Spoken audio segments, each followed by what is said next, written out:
Hello all! ఈరోజు మన కిచెన్‌లో మనం మంగళూరు బన్స్ చేసుకుందాం.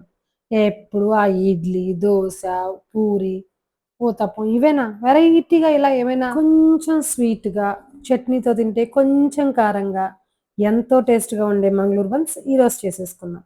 వీటి కోసం బాగా పండిన అరటిపళ్ళు తీసుకోవాలి. అవి ఎలా ఉండాలంటే పైన నల్ల మచ్చలొస్తాయి కదా! అలా వస్తే వాటిని మనం తీసుకోవాలి. నా దగ్గర 6 ఉన్నాయి. నేను 6 తీసుకుంటున్నాను.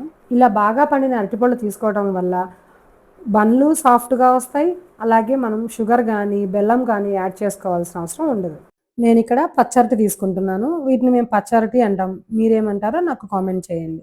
అన్నీ కట్ చేసుకున్నాక ఈ మ్యాషర్‌తో బాగా పేస్ట్ లాగా మ్యాష్ చేసేసుకోవాలి. దీంతో కుదరకపోతే ఫోర్క్‌తో అయినా మ్యాష్ చేసేసుకోవచ్చు. మ్యాషర్‌తో 50% చేసుకొని మిగిలిన 50% ఫోర్క్‌తో చేసుకుంటే పేస్ట్‌గా వస్తుంది.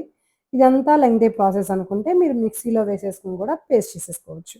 ఇలా బాగా మ్యాష్ అయిపోయాక ఇందులో ఒక కప్పు పెరుగు వేసుకుందాం. అలాగే ఒక స్పూన్ బేకింగ్ సోడా వేసుకుందాం. ఈ రెండిటిని మళ్ళీ బాగా కలిసేదాకా కలుపుకుందాం. ఇప్పుడు దీన్ని ఒక 10 మినిట్స్ సైడ్ పెట్టుకుందాం. ఒక 10 మినిట్స్ తర్వాత ఇందులో గోధుమ పిండి వేసుకుందాం. హోటల్స్‌లో అయితే మైదా పిండి వేస్తారు. నేను ఇంట్లో కాబట్టి గోధుమ పిండే వేసుకుంటున్నాను. ఈ కన్సిస్టెన్సీకి ఎంత గోధుమ పిండి పడుతుందో అంత గోధుమ పిండేసి కలుపుకోవాలి. ఎక్కడ వాటర్ అనేది యాడ్ చేయొద్దు. ఈ స్టేజ్‌లో మనం చేత్తోనే కలుపుకోవాలి. ఎక్కడ ఉండలు లేకుండా గోధుమ పిండి, అరటిపండు, పెరుగు బాగా కలిసిపోయి అంతా ముద్దయ్యేదాకా కలుపుకోవాలి. కొంచెం ఎక్కువ సేపే కలుపుకోవాలి. మనం ఇలా కలుపుతూ ఉంటే ఆ పిండి మన చేతికి అంటుకుంటూ ఉంటుంది. ఇలా నెయ్యి కానీ, నూనె కానీ స్ప్రే చేసుకొని చక్కగా కలుపుతూ ఉంటే ప్లేట్‌కి అంటుకోకుండా, మన చేతికి అంటుకోకుండా ఉండలా వస్తుంది.